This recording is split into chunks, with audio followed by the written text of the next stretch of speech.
Okay. Good afternoon all. I am Vijay Lakshmi, working as a lecturer in ceramic engineering, GICT Goodur, Andhra Pradesh. Now I am going to explain about solid oxide fuel cells.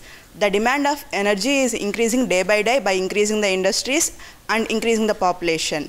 Solid oxide fuel cells are one of a alternate energy sources like solar cells and wind energy. Solid oxide fuel cell is an electrochemical device which produces the electricity by oxidizing a fuel. So solid oxide fuel cell consists of 4 layers. Out of the 4 layers, 3 layers are made up of a solid oxide or a ceramic. That's why this is called as a solid oxide fuel cell.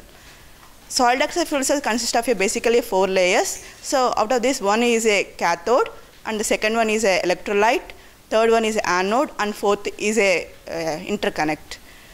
The cathode, the main functions of cathode is you should have a high ionic conductivity and electronic conductivity. Normally the cathode is made up of a lanthanum strontium magnetite.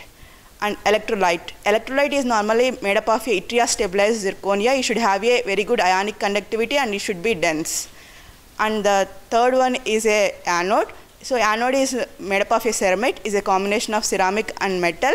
Normally it is made up of nickel doped with yttria stabilized zirconia. The anode should have a good electronic conductivity as well as a ionic conductivity. And the interconnect is made up of a metal. You should have a good electronic conductivity. So the air enters at the cathode and the fuel enters at the anode. So the air enters at the cathode.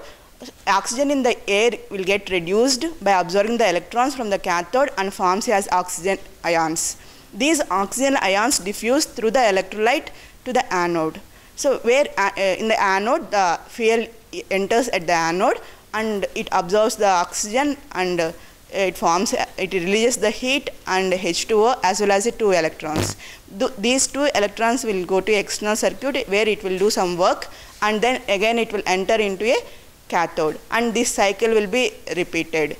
So normally the solid oxide fuel cells will operate at a temperature of around 500 to 1000 degrees centigrade because the electrolyte which we are using is a yttria stabilized zirconia. It has a very low ionic conductivity at room temperature.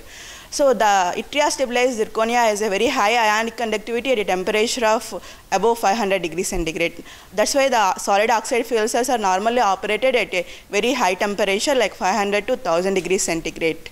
So the main advantages of using solid oxide fuel cells are it has a very high efficiency. The efficiency of solid oxide fuel cells are around 90%. Like heat engines, the heat engines are normally followed the Carnot cycle, which has a efficiency of only 30%. Whereas coming to the solid oxide fuel cells, it will not follow the Carnot cycle. So the efficiency of solid oxide fuel cells are very high, and it has a very long stability, low cost, lightweight. It will not emit any other poisonous gases. And the major disadvantage of using solid oxide fuel cell is it has to operate at a very high temperature, because at a high temperature only the oxide electrolyte will conduct the oxygen ions will diffuse through the electrolyte. At low temperature it will not do. So that's why the solid oxide fuel cells normally it will operate at a very high temperature.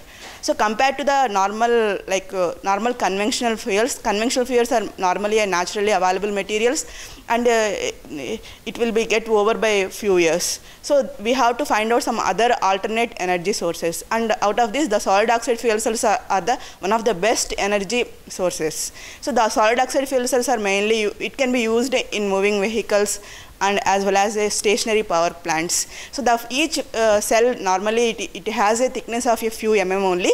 So the number of cells are connected in a series in order to get a SOFC stack.